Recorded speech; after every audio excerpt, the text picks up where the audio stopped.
Corner. I have Doug Brignole back, and you people have been asking about him, and he's been here for about 45 minutes, killing time in my kitchen, talking a mile a minute to Pete Koch, who's also sitting here watching us. And so we're going to do... I'm not opinionated, by the way. No, that's okay. I don't have any thought on anything. No? I have lots of thoughts. I'm very opinionated at my age. I don't like anything anymore. Everything is a struggle in life, and it's annoying. Well, that's good. That's where your opinions come from. Exactly.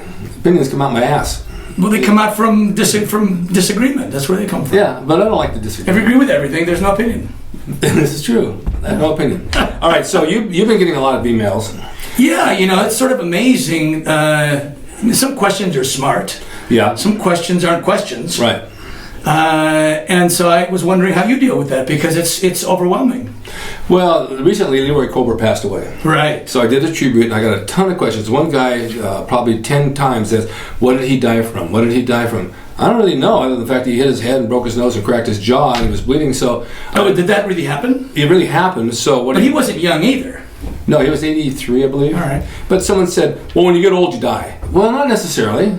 Some people do when they get older, but you usually have an accident. And when you get older, people do fall, and you got to protect yourself. I fell out here on the curb one day and trying to carry something, and I wrenched my shoulder so bad it hurt for like 6 months. And it's hard to heal when you're older. It's hard to heal. It's debilitating. It's hard to move. You want to go to the gym and work out, and you have a hard time doing it. But you got to go through the motions. I mean, it's like we've talked, and I told you guys. I wake up every morning at 71. My body hurts. Yeah. And I want to go to the gym, and I struggle into the kitchen, one body part at a time, and I eat. By about 30 minutes, I start to move around and get to the gym. So you guys out there who complain about injuries and that, we all have them. Yeah. But getting to the gym is much better than sitting home doing nothing.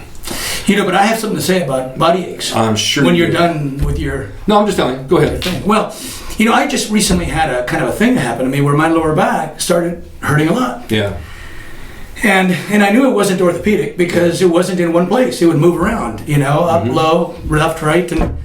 And so, I talked to my friend Dan, who's really knows about this stuff. And I said, what do you think I should do? He goes, well, let me just send you these 2 pills. And go ahead and take one tonight, one tomorrow morning, and let me know how you feel tomorrow. Yeah, was it Dawn's back pills? No. No, but by the way, how does it know where to go?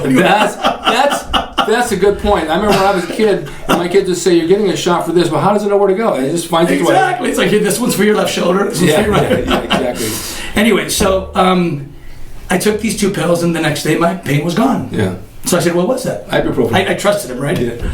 He says, no, they were hydrocortisone. Oh. And I said, okay.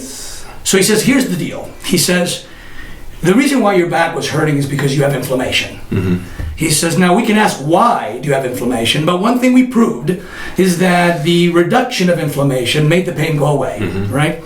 So what happens to you happens to almost everyone over the age of 40 and 50 and worse when you're over 60, etc. Yeah. He says, and that is that as we get older and we produce less and less of certain hormones, right, we produce less thyroid.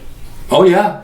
He said, and what happens then is that you're still going to the gym and working hard and living the life of a 30-year-old in terms of your physicality. He says, but you don't have enough thyroid to support it. So your body starts relying more and more on adrenaline. And adrenaline does something similar to what thyroid does, apparently, in terms of being able to extract the energy from your food, except it's an inflammatory. So every time that you produce adrenaline, your body calls for the antidote, which is cortisol. Gotcha. But after a number of years of over-producing adrenaline and over-requiring cortisol, your adrenal gland starts to suffer fatigue and an inability to produce enough cortisol to supply the need. And that's why, he says, did you ever wonder why there's 120 relax the back stores in the country? Yeah. If you were to Google what is the most common age of lower back problems, it's starting from 50 and above. Oh yeah, I agree with that. It's because we produce less and less cortisol as we get older. We produce less and thyroid. But doesn't cortisol retain body fat or belly fat? But here's the thing: is he says cortisol has a bad reputation. Yeah. He says everyone wonders what happens if you have too much cortisol. Everyone suspects you might have too much cortisol. Very few people ask, what if you don't have enough? That's what's most common, not having enough, especially over the age of 50. He says, yes, having too much is bad. Having too little is bad. You want to be in the middle. He says, but here's what happens. You go to a doctor, a standard doctor, a traditional doctor. He says, and you say, I want my thyroid level checked. And by the way, I went to had my cortisol level checked. It was 4. on a scale of 6 to 19. Is that what it's supposed to be? 6 to 19 in the morning. Okay. Mine was 4. At 6:19 in the morning? No, exactly at that hour. Right to the minute. Actually, the PM is, I think it's like 2 to 12 or something. But anyway, yeah, exactly. Okay. It is, in fact. So here's the deal: is that he said what happens is he said if you were to go to the doctor and say, you know, where's my thyroid level? He goes, it's normal. Yeah. See, there it is, and it's supposed to be between this and this. And if you were to dig a little deeper, here's what it would sound like. So, what's normal? Yeah. Normal is average. Yeah, average is Average for who? Yeah. Average for everyone your age. So normal isn't optimal or healthy, it's just average. Yeah. What is it for someone who's 30? Oh, it's a lot more. Well, why isn't that my normal? Well, because aging is normal. Because you're 92. Well, but it's not optimal. Well, that's the way it is. So when you say, well, where did that number come from? Well, like 60, 70 years ago, that number was established. Yeah. Why? Because if you get older, as we all do, and you produce less thyroid, as we all do, you don't want to call all these older ranges sick. You theoretically don't want everybody supplementing their thyroid. Yeah. But if you do, you'll rely less on adrenaline. That's funny. And if you rely less on adrenaline, you won't have a cortisol problem. That's funny you say that, because the normal for blood pressure was 120/80 years ago. Yeah. Now they say it's like 140/85 is not hypertension yet. Well, I got to tell you something. I started on thyroid. Well, I did too. And by the way, I wasn't fat. So you think, well, if I'm low thyroid, how come I'm not? He says, not everyone is. That's true. I went on a thyroid and a half a thing of Cytomel. Right. 3 months ago, because my thyroid was low. It was really low. Yeah. My doctor checked it. My chiropractor checked it. He said, you need to be on something. It'll increase your energy. Right. I don't have any more energy than I had before. And I don't look any different in the mirror, but I guess I need it. I started thyroid and I felt I sleep better now. Yeah? My back pain went away. Oh, shit, I got front pain. Front of my back hurts. Yeah, but that might be for a different reason. Okay. I'm not going to get into it. Well, the thyroid, I guess I need it, so I take it. I had it checked, and they said you need it, so I'm taking it. You might not be taking enough. I dropped back. I think I was taking too much. The problem is, it doesn't want to give me a regular heartbeat because I have one anyway. Oh, okay. So it speeds it up too much. But look, I'm not, by the way, I'm a disclaimer here, I'm not an MD. No, but I'm not prescribing any medical treatment. But, but I can just tell you what happened to me. Yeah. What happened to me was pretty remarkable because, you know, my life changed dramatically for the better. Yeah. When I started, and I'm only 55. I'm not someone who's 80, right? So at 55, you know, my thyroid production couldn't be too much less than it was at 30. And yet it made a huge difference in the way I sleep. I wasn't sleeping through the night. And by the way, everyone you ask, do you sleep through the night? You go, oh no, I always wake up at 3 or 4 in the morning. I do too. You know why? Why? Because your thyroid dips at night, and what ends up happening is your body starts producing adrenaline. That's guess what happens? Well, guess what? But I'm saying the average person. Heart rate increases. Yeah. Body temperature increases. Fight or flight. Alertness increases. Yeah. Right? All these things. How are you going to go back to sleep when your temperature's up, your heartbeat is up? This is true. I wake up to pee because I have to go like several times. I drink a lot of tea. However, by taking testosterone will also wake up at night because it increases your sexual drive. And maybe 3 o'clock in the morning you get an erection, right? This happens. And that wakes you up? It does, because it stretches so tight my eyes just pop open. So I'm wide awake. And so, and I'm not going to go there. He's not listening to this. I'm not going to go there. So, all right. This is but it's interesting, huh? It is interesting, and this is something that a blood test will tell you what's going on. So anyway, the bottom line here is don't think that cortisol is a bad word. Yeah. You need some. Yeah. The idea that you might have not enough is a reality. Right. The idea that you have to avoid it at all costs is not necessarily correct. No, I mean, you got to look into it. Yeah. You got to have blood tests and urine tests to know what your body's doing. And by the way, most blood tests don't include a cortisol check. No, you have to ask. But I encourage you all to have your cortisol level checked next time you have a regular physical exam. And chances are, if you're over the age of 50, you'll see it's below normal. Also, when you check your thyroid, it's not just a check, it's 3 different tests. It's T3, right. T4, and one other thing I can't Reverse T3. Okay, so you have to have those because you have to be in alignment. Yeah, and reverse T3 is the anti-thyroid. Yeah. So if that's too high, it'll confuse you. You'll think, oh, my thyroid is good. No. That's the anti-thyroid. T3, free T3 has to be... Free T3, that's it. Free T3 has to be elevated enough. That's where it really comes from. That's where the health comes from. Yeah. Well, I went to my doctor. He tests me for everything, and sometimes his answers won't agree with mine. Yeah. And then I'll tell him this, and then he'll finally agree with me, and I'm happy I leave. Yeah. As long as he agrees with me, I'm fine. Yeah. I told him he won't leave until he agrees. I won't. I said I have female problems. He said, how's that possible? I said, I don't know. I don't get enough. She gives me a hard time. Yeah, right. All right, so let's talk about some of these emails. A lot of people had asked, or somebody asked about how do you warm up for high reps? Well, yeah, they asked me, how do you warm up for your high rep sets? Well, I was trying to make sense of this. Yeah. I mean, was he actually even serious? And it occurred to me what he was probably doing was using a weight that was too heavy to be considered a warm-up set. In other words, if the first set is going to be 50 reps, you can't use a weight that you max out, barely squeaking out 50 reps. No way. It has to be one that represents about a 70% effort, right? And then the next set of 40 reps, maybe a 75% effort. The next one, a little higher percentage, so that by the time you get to your heaviest sets, you are going 90, 95, 96, 97% maximum effort. By the way, you never have to go 100%. No, but Rich was coming in, the piano was coming in the gym, he was doing like 50, 60 reps on each set, maybe up to 75 to 100. Yeah. Mike Sable used to come in the gym and do 100 reps on leg press. Yeah. He had good legs. Great legs. Yeah, right. So they say, and what I'm told, and I've tried it, is that high reps are really good for your body. I did it for like 3 months. I don't think I gained any size because I was used to heavy weights all these years, but it felt pretty good. Well, look, I mean, different people have different reactions to it. Right? Exactly. In other words, theoretically, when you do high reps, or what they call time under tension, which is high fatigue sets, it taps into the sarcoplasmic reserve, energy reserve for that muscle. So you've got the myofibril, the muscle fiber, and around it you've got the sarcoplasm, and the heavier low rep sets don't tap into that reserve as much. Yeah. But the higher rep sets, the higher fatigue sets do. And the more you tap into it, the more it overcompensates by expanding. Okay. But different people expand to different amounts. So I think ectomorphs, people with a small frame, probably like I grew considerably with high reps. Does it have anything to do with the flux capacitor? Completely. Okay, because they use that in Back to the Future. So that's why I asked. Is that your favorite car, the DeLorean? No, I like Volkswagen. Not anymore. Bug. Not anymore. Now with their deception. I went back to going to heavy weights for a little while, and I could see a difference in my size like right away. I like both. Yeah, in other words, I like starting high reps and going down to 4 reps. No, but wait, this is funny. The combination is fantastic. I remember going on the road wrestling. I came back to Goals. I was gone for several months, and I trained wherever I could. Coming back in the gym that night, and I sat and did concentration curls seated, which kind of I've lost track of over the years. Yeah, so you lost concentration? I lost my concentration for the curl. Yeah. I had curly hair, that's about it. Anyway, in the meantime, I got a tremendous pump off that thing. Yeah, all right. I was probably doing 50 in the bicep, I assume. 50 pounds in the bicep, yeah. So now I did in the past couple of workouts, I'm using 20 and 25s. Yeah. And to me, it's like, what a waste of time. I see this young kid standing over the incline bench doing 65-pound curls. I used to do those.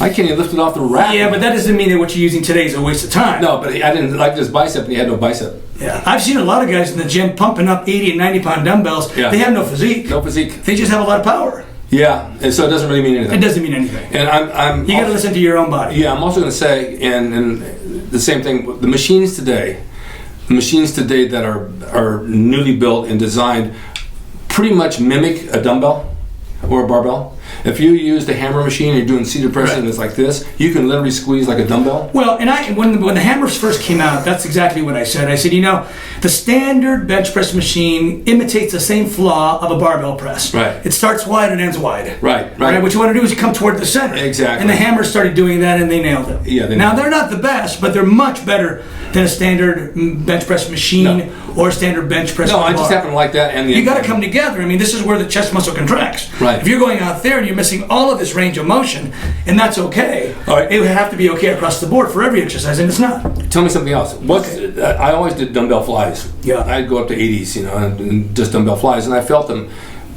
They're not. You lose a range of motion there somewhere on the dumbbell flies. You lose the muscle actually working once you get past a certain point. Do you feel that? In the pecs? Yeah.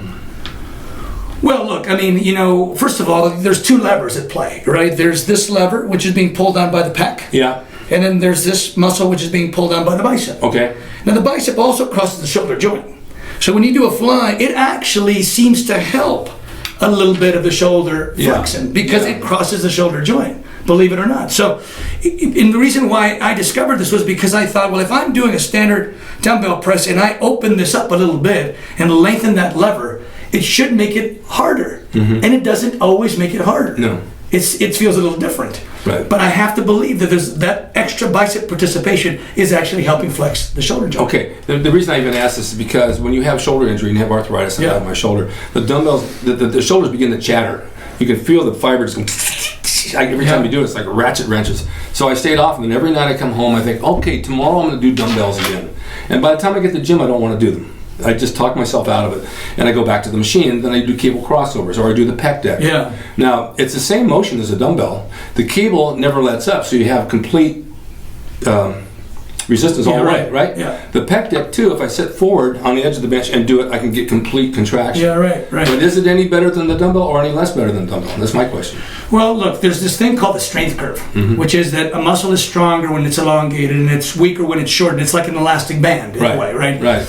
But not every muscle in our body has the same strength curve. Right. Some have more and some have less. That's why some people like the quadricep. Right. Like the quadricep doesn't have as much of a range between its weakest and its strongest as compared to the pecs and the bicep. Okay.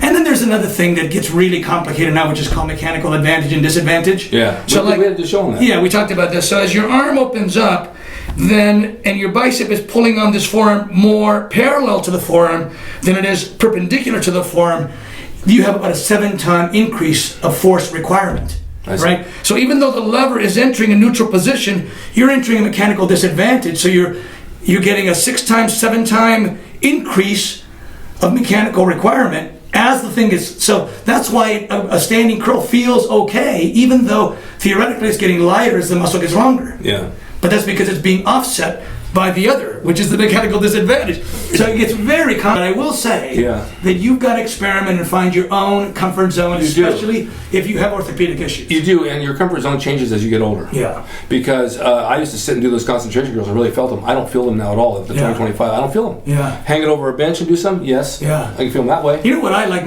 I think my favorite curl these days is the standing alternate hammer curl with cables. So now we've got these free motion machines where you can take the pulleys and move them in and out. So I put them right by my feet. Yeah. And I stand slightly in front of them, so it's pulling back as I start a little bit, right? And I curl that rope, and I get the brachioradialis. I use the rope, and I alternate with the ball on the end. With the ball on the end. And you'd have to do that for hammers. And I just love that thing. I mean, it works my bicep in a way that feels maximally safe and maximally hard and heavy. I like that a lot. I don't think our gym has that. And by standing forward and back, you can adjust the resistance curve. Yes. If you stand farther forward, you start with more and end with less. If you stand farther back, you stand with less and end with more. Well, it's like curling dumbbells on an incline bench where you're sitting back or sitting forward or sitting back is different on the bicep. Right. Right, exactly. Well, it's the pre-stretch. One gives you more pre-stretch. You know, the farther back you are. Pre-stretch. That means you stretch before you stretch. That means that before the rep starts. That's like when you preheat the oven. It's up before it's hot. Right. Okay. By the way, speaking of... By the way, I pre-boarded the plane. I was on it when I got on. I already was up there, pre-boarded. Oh. So when I walked up, I saw myself sitting there. There was somebody in your seat. You looked just like you. Just like me. Ethan, how you got on? You see the word? You said I pre-boarded. I pre-boarded, yeah. So I was going to say about pre-stretch, you know, this tricep exercise. Yeah. I was experiencing some elbow pain the other day. Oh, that's not unusual. But what I thought was interesting was after the exercise was done, and I was at home, and I'm obsessive about this stuff. I'm always analyzing, right? And I love it. I really do love the subject. So I bent my elbow like this, and I went, okay, my elbow doesn't hurt there. It hurts a little bit more. It hurts a little bit more. Yeah. A little more. Right? And I go, oh, that's interesting. So apparently the tendon that crosses the elbow joint stretches more on the elbow joint right as you... And then I thought, so is that necessary to do that? And of course the answer is, by some people, yes, they'll say, because the long head of the tricep crosses the shoulder joint and doesn't get worked unless it stretches. Oh, I see. And then I say, really?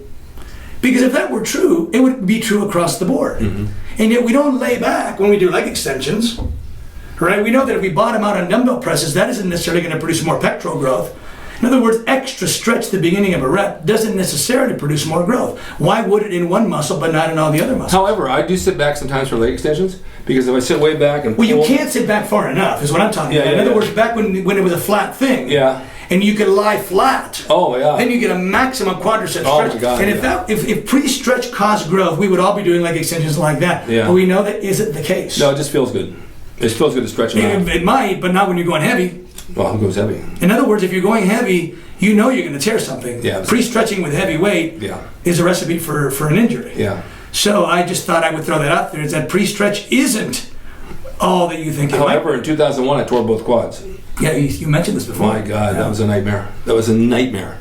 Yeah, because when they do knee replacement, they don't replace both at one time. Well, they replace one so that the other leg can carry you. Although Jack Armstrong, the other guys had both legs, and Lou Ferrigno both at the same time. Really? Yeah, both knees at the same time. Wow. That's a struggle. But I was in a wheelchair and a walker and the whole thing with the quads coming back. It was a nightmare. So you be careful how you stretch your muscles and they rip, because they can rip. But that which does not kill you makes you stronger. Are you stronger? No. Speaking of stronger, there's Holly Holm that just beat Ronda Rousey. Yeah. I saw a video of Holly Holm that was about 2 years old. Yeah. She got her butt kicked like 2 years ago, near death. Yeah. She came back stronger than ever. Oh yeah. That's a tough sport. I would not want to do that. That's a sport I will stay away from. Thank you very much. I'm looking at our time. Okay. We have to move on. We have to move out. No, I want to stay. I like our audience. Our audience likes us. Let's stay. We're going to do You another want us to show. stay? We're going to do another show. All right. This is a time limit for YouTube. They get upset. It's nice being here. It's nice to have you here, Doug, and thank you so much for coming along. We got off on tangents and all different things. Tangents are good. But it's all good stuff. It's good stuff. It's good conversation that you don't normally see on YouTube. It's fodder. It's fodder. It's banter. It's rap. It's all the above, right? There he goes. Thanks for watching this corner. Thank you. Good being here. We'll see you next time. Stay tuned.